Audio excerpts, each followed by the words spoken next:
God will not abandon you. See, a lot of us do not understand who God really is. A lot of us have succumbed to a distorted picture painted in our minds by the world and even the church of who God really is.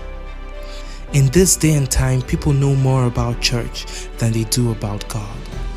God is not who you think He is. Most people have this impression that God is constantly waiting for you to slip up so He can punish you. People think that God delights in issuing punishments and judgments. People see God as a judge and nothing more.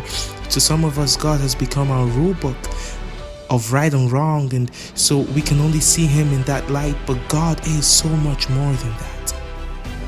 God is so much more than we can see, so much more than we can feel, so much more than we can fathom, so much more than we could ever hope Him to be. But because of our limited minds and imaginations, we have put God in a box of our making and thereby limited God to what we have in our minds in a bid to understand Him. But in doing so, we insult the omniscience, we limit the omnipotence, we spit on the abundance of His grace, we question the depth of His love, and so we're left with an image of someone who is in no way who God is. And because of this, a lot of us have found ourselves in situations where we are running away from God, running away from His presence, from His power, because we feel that we are unworthy of His audience. Most of us feel abandoned by God because of actions we might have committed in the past, thoughts we might have indulged in our minds, and words that we might have uttered in our moments of weakness. And like Adam, we have hid ourselves from the voice of God, thinking that because we feel filthy and because we have broken His commandments, then God has abandoned us. And if we try to approach Him, He won't answer us. And as a result, some of us have begun to feel alone, even if we aren't. Some people shoulder burdens that are too heavy to carry, but they carry those burdens with them every day, and it looks like there is no hope, nowhere to turn to, no use to cry out for help. People have become suicidal and don't have anyone to talk to, and so they carry their pain and suffering with them every day, and no one can see it because they've become so good at hiding it behind a smile. But when man judges by the outward appearance, God sees the heart, and He is right there, but we cannot sense Him because we feel He has abandoned us.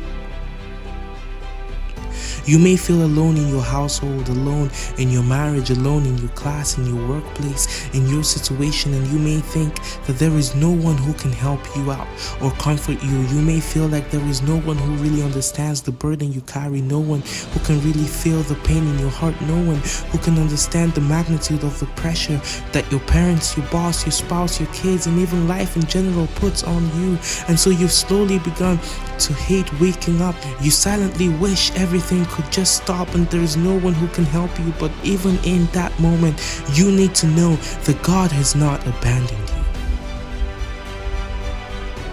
It doesn't matter what you've done. It doesn't matter if you keep breaking your promise to Him. He understands and is willing to try with you as long as you keep trying. He says, "Lo, I am with you always, even to the end of the age." God is always there when you need Him. The Bible says in Romans 8:35, "Who shall separate us from the love of Christ? Shall trouble or distress or persecution or famine or nakedness or danger or sword? Not the thing you did in secret that no one knows about, not the thing that causes everyone else to judge you, not the areas of your life that you aren't proud of, that you feel are ugly, not the fact that people have told you that you are not enough or you will not amount to anything. Nothing can separate us from God."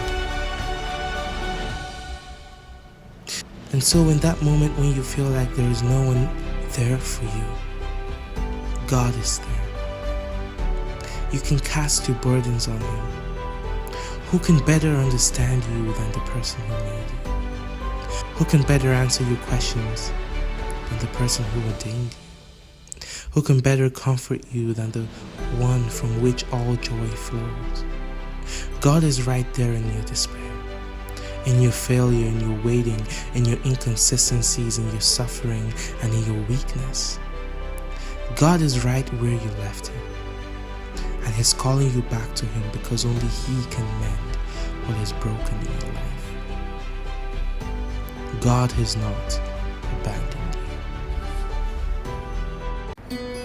Hey, thanks for watching. Please subscribe to this channel so that you don't miss out any of the new videos we're going to be putting out. Like this video and share it with your friends and family and other people that you think would benefit from this video.